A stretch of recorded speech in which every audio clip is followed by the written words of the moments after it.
ডাঙৰীয়া আৰু সাধাৰণ সম্পাদক হ'ল সুনীল দাস। তেওঁলোকৰ লগত আমি আজি ৪-৫ বছৰ কাম কৰিলোঁ আৰু তেওঁলোকৰ পৰা একো সঁহাৰি নাপালোঁ। আমাৰ বহুতখিনি আমাৰ যোৰহাটত কেলেছ লাগি আছে, আপোনালোকে অলৰেডি আগতে গম পাইছে চাগে। বহুত ঘাত প্ৰতিঘাত আৰু সংঘাতৰ মাজে আমি ইমান দিন কৰিলোঁ আৰু তাৰ মাজতে মানে এতিয়া আমি নোৱাৰিছোঁ মানে নোৱাৰা বুলি নহয়, তেওঁলোকক ইমান সংঘাত প্ৰতিঘাত কৰি থাকিবলৈ নাই আৰু আমাৰ কোনো কেন্দ্ৰীয় সমিতিৰ পৰা আমি কোনো সহায় নাপাওঁ।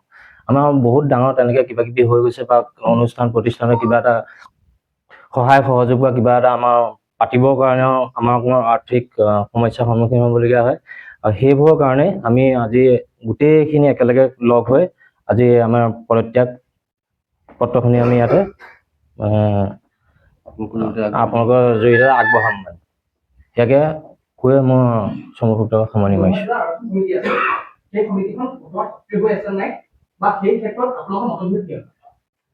এইখন সক্ৰিয় বুলিতো ক'ব নোৱাৰো, তেওঁলোকৰ হিচাপত কাম কৰি আছে, আমি আমাৰ হিচাপত কাম কৰি আছো।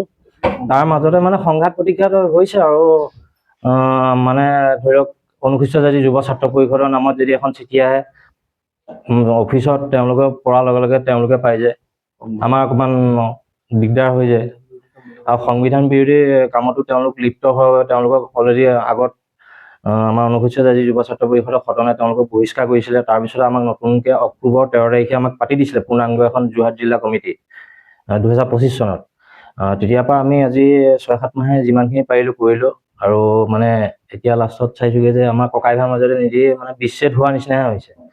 সেইকাৰণে আমি ইয়াৰ পৰা বিৰতি বিচাৰিছোঁ আৰু আগন্তুক দিনত মানে আমি এটা নতুন উদ্যম আৰু নতুন উৎসাহে এটা নতুন মানে কথা চিন্তা কৰিছোঁ যে আমি যেনেকৈ পূৰ্ণাংগ কমিটিখন ইয়াৰ পৰা ভংগ হ'ল, আকৌ সেইখন পূৰ্ণাংগ কমিটিয়ে আমি বেলেগ এটা ৰাজ্যৰ হকে মাত মাৰিবৰ কাৰণে সদায় প্ৰস্তুত থাকিম আৰু আমি এনেকৈ কাম কৰিম বুলি আপোনালোকক আজি কথা দিলোঁ।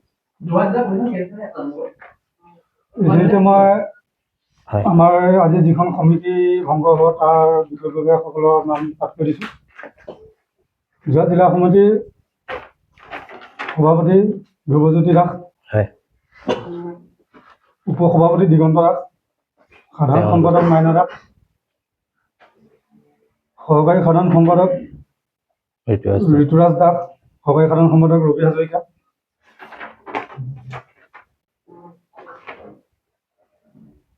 প্ৰচাৰ সম্পাদক আমাৰ কৃষ্ণকান্ত হাজৰিকা, বিত্ত সম্পাদক আমাৰ ৰাজীৱ দাস,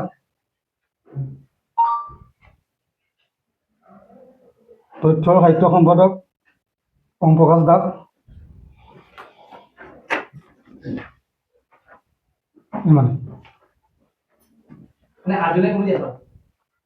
কমিটি আমাৰ আছিলে আৰু বিষয়ববীয়া বৰ্তমান মানে কৰিমহে সংবাদমেলৰ মানে পিছতে আমাৰ অলৰেডি টাইমিং ছেটিং কৰা হৈ গ'ল। আমি ইয়াৰ পিছত সংবাদমেলৰ পিছতে তেওঁলোকৰ গ্ৰুপত আৰু আমি দি দিম।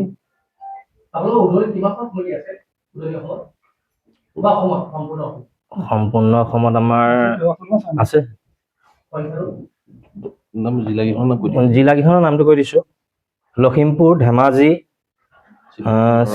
চিপাঝাৰ, দৰং, নগাঁও, যোৰহাট, গোলাঘাট, শিৱসাগৰ, ডিব্ৰুগড়, লখিমপুৰ ক'লো ন, তাৰপৰা ৰহা, নগাঁও। হয় সেইটোৱে বৰ্তমান সক্ৰিয় তেওঁলোক।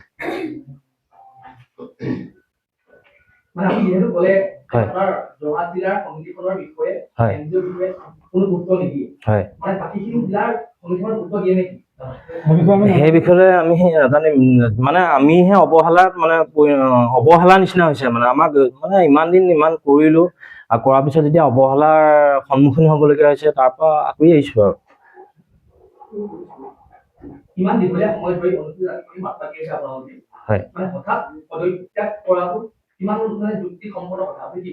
হয় সেইটো বৰ আপোনালোকক দুখ মনে জনাবলগীয়া হৈছে।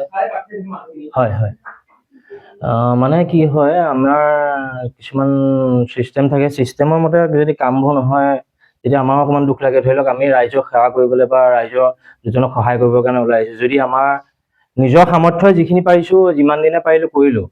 আৰু এতিয়া মানে কি কিছুমান কৰ্মই হওক, অনুষ্ঠানেই হওক, প্ৰতিষ্ঠানেই হওক বা ক'ৰবাত কিবা এটা দিবলগীয়াই হ'লে আমাৰ অনুদান দান বৰঙণিৰ মাজত তেনেকুৱাৰো কিছুমান অকণমান প্ৰব্লেম হৈছে। আৰু আপোনালোকক অলৰেডি কোৱা হৈছে যে 2খন কমিটি হৈ গৈছে ইয়াত। সেইবোৰ ক্ষেত্ৰতে মানে তেনেকুৱা কিছুমান চিন্তাধাৰা কৰি মানে আমি তেওঁলোকৰ লগত ককাই ভাইৰ মাজত সংঘাত নহওক বুলি আমি বেলেগ চিন্তা কৰি অনাগত দিনত মানে বেলেগ চিন্তা কৰিম বুলিহে আজি ইয়াত আমি গোটেইকেইজন একত্ৰিত হৈ মানে পদত্যাগ কৰিবলগীয়া হৈছে। ৰাজনৈতিক যিহেতু মই কৈছো ৰাজনৈতিক ক্ষেত্ৰত মই ইমানটোৱে ক'ব আমাৰ এজন মন্ত্ৰী আছে যিজনে অনুসূচিত জাতিক ৰিপ্ৰেজেণ্ট কৰে, অসম চৰকাৰৰ পীযুষ হাজৰিকা।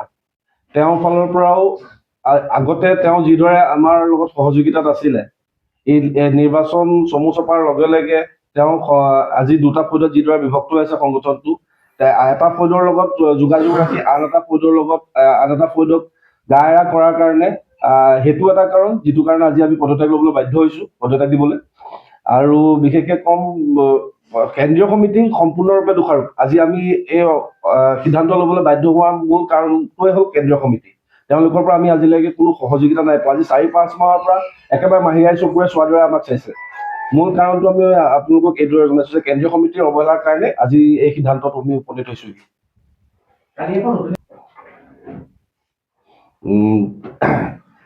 এই ক্ষেত্ৰত মই আপোনাক ইতিমধ্যে জনাইছোৱে যে তেওঁলোকৰ পৰা আমি সহযোগিতা পোৱা নাইকিয়া। আজি কেন্দ্ৰীয় কমিটি সদন এখনে যেতিয়া কেইজনমান ব্যক্তিক সংগঠনৰ পৰা বহিষ্কাৰ কৰে, সেই ব্যক্তিকেইজনৰ সহযোগিতা জনাই যেতিয়া এজন মন্ত্ৰীয়ে, অসম চৰকাৰৰ মাননীয় মন্ত্ৰীয়ে তেওঁলোকক সহযোগিতা কৰিব যায়, কেন্দ্ৰীয় কমিটিৰ তাত মাত মতা প্ৰথম দায়িত্ব কেন্দ্ৰীয় কমিটি। আমি জিলা এখনে সকলো সিদ্ধান্ত অকলে গ্ৰহণ কৰিব নোৱাৰো। আমি তেওঁলোকলৈ আশাৰে বাট চাই থাকো, যিকোনো এটা সিদ্ধান্ত লোৱাৰ ক্ষেত্ৰত তেওঁলোকৰ পৰা সহায় নোপোৱাৰ কাৰণে আজি এইবোৰ সমস্যাৰ সৃষ্টি হৈছে। নাই, আমি চিন্তা চৰ্চা কৰিছো। আগন্তুক দিনত যদি আমাৰ নতুন কিবা সিদ্ধান্ত লগীয়া হ'ব, এই সংবাদমেলৰ জৰিয়তে আপোনালোকক নিশ্চয় জনাব। আৰু বহুত সময় আপোনালোকক পলম হোৱাৰ বাবে আমি ক্ষমা প্ৰাৰ্থনা বিচাৰিছো। তাৰ লগতে আজি মানে বিশেষ কাৰ্যনিৰ্বাহন মানে উদ্দেশ্য ব্যাখ্যাটো হৈছে যে আমি সকলোৱে আজি যোৰহাট জিলা কমিটিয়ে একেলগে পদত্যাগ কৰাৰ চিন্তা কৰিছো মানে। সেইবাবে আজি সংবাদমেলটো আয়োজন কৰা হৈছে। জিলা কমিটি অনুসূচিত জাতি যুৱ ছাত্ৰ পৰিষদৰ সহকাৰী সাধাৰণ সম্পাদকৰ দায়িত্বত অতদিনে আছিলো। আজি এই বিশেষ সভাখনৰ উদ্দেশ্য ইতিমধ্যে আমাৰ সভাপতি ডাঙৰীয়াই আপোনালোকক অৱগত কৰিছে। ইয়াৰ লগতে প্ৰথমতে মই আপোনালোকক ধন্যবাদ জনাইছো, শ্ৰদ্ধাৰ মৰম যাচিছো আপোনালোকৰ সময়খিনি দিয়াৰ কাৰণে। এই ক্ষেত্ৰত মই ক'ব বিচাৰো, আজি অনুসূচিত জাতি যুৱ ছাত্ৰ পৰিষদ যোৰহাট জিলা অসমে আজি এই পদক্ষেপটো ল'বলগীয়া বিশেষ কাৰণ এটাত আজি এইটো পৰিস্থিতিত আমি উপনীত হৈছো। এইখিনিতে আপোনালোকে যিহেতু জানেই, আজি আমাৰ সংগঠনটো অতদিনে অনুসূচিত জাতিৰ কাৰণে মাত মাতি অহা সংগঠন। তাৰ মাজতে যোৰহাট জিলাতে এই সংগঠনটো 2টা ভাগত বিভক্ত হৈ দুইটা পদৰ মাজতে সময়ে সময়ে সংঘাতৰ সৃষ্টি হৈছে। তাৰ উপৰিও আমি কেন্দ্ৰীয় কমিটিৰ ফালৰ পৰা কোনো ধৰণৰ সঁহাৰি পোৱা নাইকিয়া। যিহেতু যিবিলাক সমস্যাৰ আমি সন্মুখীন হ'বলগীয়া হৈ আছে, সেই সমস্যাখিনিৰ কাৰণে আমি কেন্দ্ৰীয় বিষয়ববীয়া সকলোকো জনাইছো, তেওঁলোকৰ ফালৰ পৰা আমি সঁহাৰি পোৱা নাইকিয়া।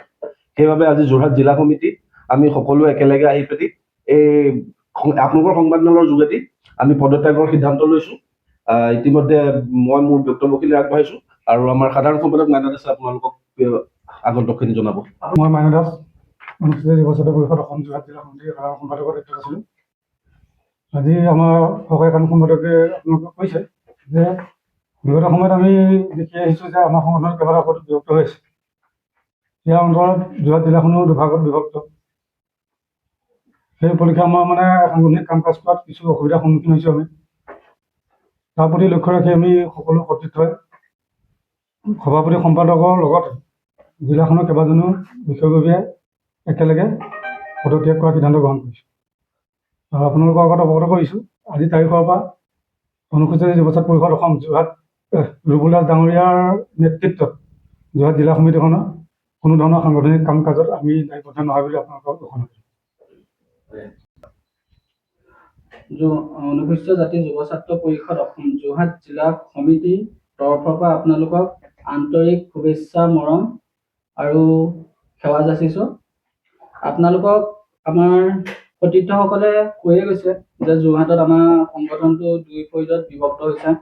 এই সংগঠনটোৰ লগত আজিও মই কিছু বছৰৰ পৰা জড়িত হৈ আছিলোঁ, কিন্তু এতিয়া আমি মানে যোৰহাটত যোনটো স্থিতিত আমি কাম কৰিব বিচাৰোঁ, আমাৰ মানুহখিনিৰ কাৰণে আগবাঢ়ি ওলাই যাব বিচাৰোঁ, সেই সময়ত কিন্তু আমাৰ বিপৰীত পক্ষ পাৰ্টিটো আমাৰ আগত হেঙা হৈ উঠিছে আৰু তেওঁলোকেও ক'ৰবাত কিবা কিবি কাৰ্যসূচী কৰিবলৈ গৈ কিবা কিবি কৰে। ধৰি লওক যোনখিনি মানে ধৰি লওক এতিয়া জনামতে কিছুমান বদনামী কামো তেওঁলোকে কৰিছে, জড়িত হৈছে, যোনখিনি কামত মানে আমাৰ সংগঠনটো দাগ লাগিব। গতিকে তাৰ পৰা আমি মানে বহুত চিন্তা চৰ্চা কৰি পেলাই আমি এইটো সিদ্ধান্ত লৈছো যে আমি যোৰহাট জিলা সমিতিখন ইমানতে আমি ভংগ কৰি দিওঁ, কাৰণ আগন্তুক দিনত মানে তেওঁলোকৰ যোনবিলাক কাম কাজ দেখা পাইছো মানে আমাৰ অনুসূচিত জাতি যোৰহাট জিলা সমিতিত দাগ লাগিব। গতিকে সেই মৰ্মে আমি এই সিদ্ধান্ত লৈ আজি আমাৰ কমিটিখন আপোনালোকৰ সংবাদ মাধ্যমৰ জৰিয়তে ভংগ কৰিছো। যিকোনো খবৰ আৰু বিজ্ঞাপনৰ বাবে যোগাযোগ কৰক 7896121996।